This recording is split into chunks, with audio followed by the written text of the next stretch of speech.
ये समय बड़ा ही बलवान होता है, बड़े बड़े राजाओं को भी धराशाही कर जाता है। और एक समय ऐसा भी आता है जब एक रंक भी राजा बन जाता है। और इसी समय को देखते ही देखते सन 2024 का आधा साल व्यतीत हो गया।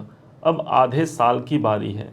कैसा होगा आधा साल, आपके अपने धनु राशि के अनुसार आज इस बात की विवेचना को लेकर के आपके समक्ष हम उपस्थित हुए हैं। एक ऐसा साल का जो आधा साल बचा है वो आपके लिए बेमिसाल कैसे सिद्ध होगा, इस बात को हम समझने वाले हैं। क्योंकि ये मन बड़ा चंचल है, कैसे तेरा भजन करूं, जितना इसे समझाऊं उतना ही मचलता है। हम विश्वास कर लेते हैं लेकिन हमारा मन कहता है भाई प्रूफ चाहिए मुझे, क्यों ऐसा होगा। और उसी मन को आपको प्रूफ देना है इस वीडियो के माध्यम से कि हाँ भाई ये कारण है और इस कारण से मेरा यह आधा साल बेमिसाल होने वाला है। समझते हैं क्या होगा। एक ऐसे मंत्र भी आपको बताने जा रहे हैं इस वीडियो के माध्यम से, जिस मंत्र को आप रेगुलर कर सकते हैं और जिसके माध्यम से आपके कार्य की सिद्धि भी हो सकती है। इसी वीडियो के बीच में वह आपको प्रदर्शित भी करेंगे। समझते हैं क्या ऐसा संजोग बनने जा रहा है। सबसे लंबे अवधि तक चलने वाले ग्रहों में राहु, केतु, शनिदेव और साथ ही साथ देवगुरु बृहस्पति सुमार होते हैं।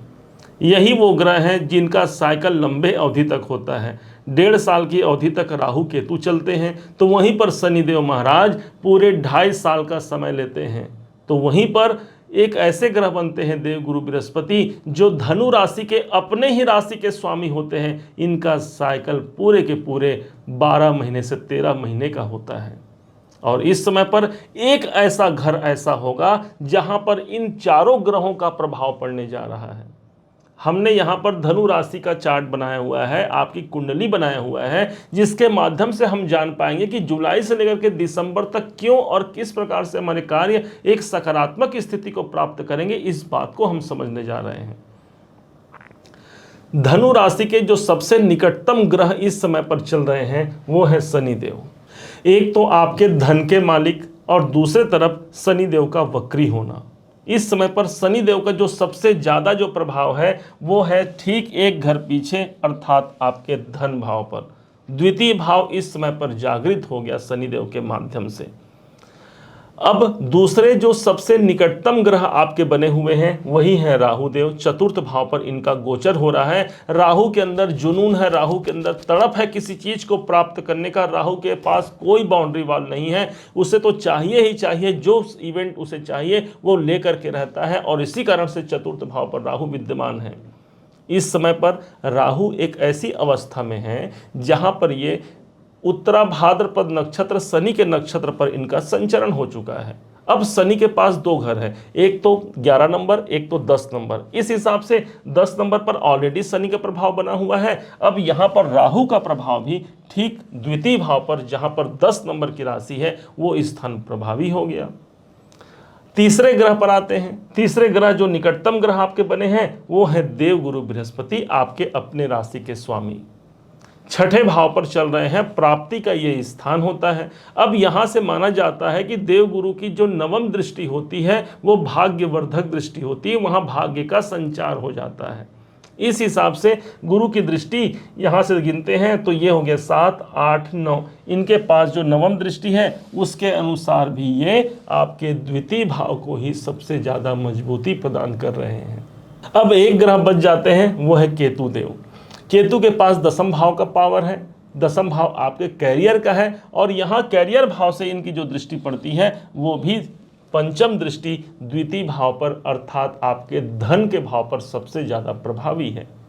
अब सबसे ज्यादा जो एक्टिवेट स्थान हो गया, कौन सा हो गया? ठीक आपका द्वितीय घर। अब देखिए गोचर में ये इतना महत्वपूर्ण है तो वो फल भी हमको महत्वपूर्णता से निकल करके आएगा, मजबूती से निकल करके आएगा। अब यहां जो प्रेडिक्शन निकल करके सामने आता है, द्वितीय भाव के सारे एडवांटेज हमें प्राप्त होने वाले हैं। जैसे कि कोई धन से जुड़े हुए कोई प्रॉब्लम है, कोई धन से हम प्राप्त करना चाहते हैं, कोई आर्थिक स्थिति को हम मजबूत करना चाहते हैं, एक बहुत अच्छा समय है। कोई भी धन से जुड़ा हुआ कार्य इस समय पर सबसे ज्यादा प्रगाढ़ता से होगा। आर्थिक लाभ के दृष्टिकोण से भाई एक नहीं 4 ग्रहों का प्रभाव पड़ रहा है मेरे धन भाव पर, आर्थिक मजबूती यहां पर प्राप्त होती है। इसके बाद यही वो स्थान है जो आपके कुटुंब का है, आपके परिवार का है। तो इसलिए अपने कुटुंब से जुड़ने का आपको सौभाग्य मिलेगा, अपने कुटुंब पर उनके लिए कुछ बेहतर कार्य करने का आपको सौभाग्य मिलेगा। और मांगलिक कार्य का यहाँ अवसर बनता है, पुत्र का जन्म हो या फिर किसी का विवाह हो, कोई मांगलिक कार्य हो, इसकी संपन्नता यहाँ पर प्रदर्शित होती है। द्वितीय भाव यहाँ पर जागृत होता है, जो धन का स्थान है, जो आपकी वाणी का स्थान है। इस समय पर आपकी वाणी में वो प्रभाव आ जाएगा। आप यदि कम्युनिकेशन से जुड़ा हुआ आप कार्य करते हैं तब तो ये और अच्छी बात हो गई। आपके बातचीत से सामने वाला प्रभावित होकर के आपके साथ कर्म की जो प्रधानता है वो आगे बढ़ा सकता है। एक अच्छा डील आप कर सकते हैं, कोई बिजनेस डील है वो कंफर्म नहीं हो पा रहा है, तो ये वो समय होगा जहां पर वो प्राप्त होने की संभावना काफी प्रबलता से आगे बढ़ती है। केतु जहां से देख रहे हैं वो दसम भाव, कैरियर का भाव है। अब कैरियर और धन को आप जोड़ दीजिए तो कैरियर से मुझे धन निकल करके आना है। बस ध्यान रखना होगा, केतु निर्वित्त मार्ग को देखते हैं, अर्थात आपके अंदर कहीं ना कहीं वो निर्वित्त मार्ग आना चाहिए। ध्यान से समझिएगा, जब तक आप किसी कामना के पीछे अग्रसित रहेंगे, जब तक आप सोचेंगे मेरा ये काम नहीं हो रहा, बार बार आपने प्रयास किया है, उसके बाद भी कोई काम यदि नहीं बन पा रहा है, कुछ देर के लिए आप शांत हो जाइए, छोड़ दीजिए। जिस समय पर आप छोड़ देते हैं ना उस काम को, उस समय पर साक्षात भगवान खड़े होकर के बोलते हैं कि तुम पीछे हटो, मैं देखता हूं स्थिति क्या है। और यही है केतु का प्रभाव। केतु को मोक्ष का ग्रह माना गया है, अर्थात उनकी जो दृष्टि है वो आर्थिक परेशानियों से आपको मोक्ष दिलाती है, मुक्ति दिलाती है। शनि का प्रभाव तीसरे घर पर है, जो आपके साहस के भाव पर बैठे हैं। अब ये धन प्राप्ति के लिए या फिर अपने कैरियर को ग्रोथ दिलाने के लिए आपके अंदर वो साहस आने वाला है, आप वो साहसी बन पाएंगे। वैसे भी देखा जाए तो धनु राशि अपने आप में एक भाग्यवर्धक राशि मानी गई है, जिसको स्वयं रूल करते हैं भगवान के पर्याय माने वाले देवगुरु बृहस्पति। और इसी कारण से विलंब हो सकता है लेकिन भाग्य आपका साथ कभी नहीं छोड़ता। और यही प्रभाव है जो इस समय पर और अधिक मजबूती से मुझे देखने को मिलेगा।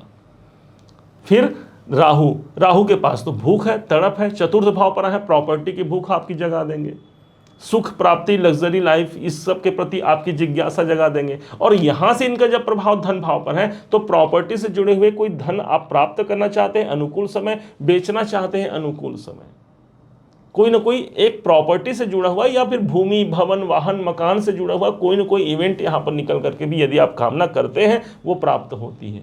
अब हम बताते हैं कि कौन सा हम एक मंत्र जाप कर सकते हैं जिस मंत्र के प्रभाव से इन चारों ग्रहों का प्रभाव और अधिक मजबूती से ले लिया जाए। भाई इतने बड़े आर्थिक लाभ का समय चल रहा है, इतने बड़े काम की सिद्धि का समय चल रहा है, तो उसका लाभ हम कैसे ले सकते हैं? ध्यान दीजिएगा, एक बार की बात है, गजराज जिसे कहा जाता है हाथी, ये एक बार अपने पूरे परिवार के संग मिल करके एक सरोवर में स्नान करने के लिए जाते हैं। देखिएगा राजा भी कैसे एक दिन रंक बन जाता है। और वहीं पर अंदर उस सरोवर के अंदर एक ग्राह होता है, मगरमच्छ होता है, हाथी के पैरों को जकड़ करके खींचने लगता है अंदर की ओर। हाथी बार बार चिल्लाता है, अपने पत्नी को बुलाता है, अपने परिवारजनों को बुलाता है, लेकिन कोई साथ नहीं देता, सब छोड़ करके चले जाते हैं, कहीं एक ग्राह हमें भी न निगल जाए। तभी हाथी के मन में ये विचार आता है कि अब कोई नहीं है, अब तो सिर्फ एक ही है जिसको मैं पुकार सकता हूं। और तभी हाथी ने अपने अंतर आत्मा से उस गजराज ने भगवान को स्मरण किया था। दीन दयाल विरद संभारी, हरहु नाथ मम संकट भारी। जैसे ही हाथी ने इस शब्द को कहा, इस मंत्र का उच्चारण किया, भगवान नारायण बैकुंठ में विराजमान थे, माता लक्ष्मी के साथ बैठे हुए थे। तो हाँ लक्ष्मी के पास था, थी हाथी के पास। मतलब हाथी बोलने में बताना चाहते थे कि हे लक्ष्मी मैं हाथी के पास जा रहा हूं, तो हाँ में वो लक्ष्मी जी के पास थे और थी में पहुंच गए इस गजराज के पास। इतनी शक्ति होती है हमारे अंतर आत्मा की आवाज़ में, इतनी शक्ति होती है अपने स्वयं की पुकार में। एक पल चाहिए भगवान को प्राप्त करने के लिए। वो दौड़ आते हैं, नंगे पांव दौड़ करके आए थे उस गजराज की रक्षा के लिए। सिंहासन से उठ धाये राम, गज की वाणी सुन के। नंगे पाँव सिधारे राम, गज की वाणी सुन के। भगवान को ये भान भी नहीं रहा कि क्या मेरे पैर में जूते चप्पल हैं भी कि नहीं, और भगवान दौड़ पड़ते हैं। उसी प्रकार एक भक्त की जब करुण पुकार उस परमात्मा तक पहुंचती है, भगवान दौड़ पड़ते हैं उसके सहारे के लिए। और शायद यही सहारा, यही समय हमारे लिए पूरा आने वाला ये समय होगा, जहाँ पर उस ईश्वर की कृपा तो बनती ही बनती है, साथ में हमारे कर्मों का प्रतिफल भी हमारे ग्रहों के माध्यम से हमें प्राप्त हो रहा है। उम्मीद है आप सबने इसे समझा है, आप सबने इसे जाना है। यदि आपने इसे समझा है, जाना है, मेरे समझाने का प्रयास यदि आपको सार्थक लगा हो, तो अपना प्यार भरा लाइक और कमेंट करना कभी मत भूलिएगा। और जो हमने अभी बीच में जो चौपाई बोला है, दीन दयाल विरद संभारी, हरहु नाथ मम संकट भारी, रेगुलर इस चौपाई को आप जाप कीजिएगा। निश्चय मानिए भगवान आपके कोई भी परेशानी हो, उस परेशानियों को दूर करने के लिए दौड़ आएंगे। अभी तक यदि आपने चैनल को सब्सक्राइब नहीं किया है, सब्सक्राइब कीजिएगा। इस वीडियो को दूसरों तक पहुंचाइएगा, शेयर कीजिएगा, ताकि अच्छी बात दूसरों तक पहुंच पाए और जिससे हमारा गुरु तत्व मजबूत हो, अर्थात हमारा भाग्य प्रबल हो। पुनः एक बार फिर आप सभी का दिवस बहुत मंगलमय हो। इन्हीं शुभकामनाओं के साथ जय श्री राम।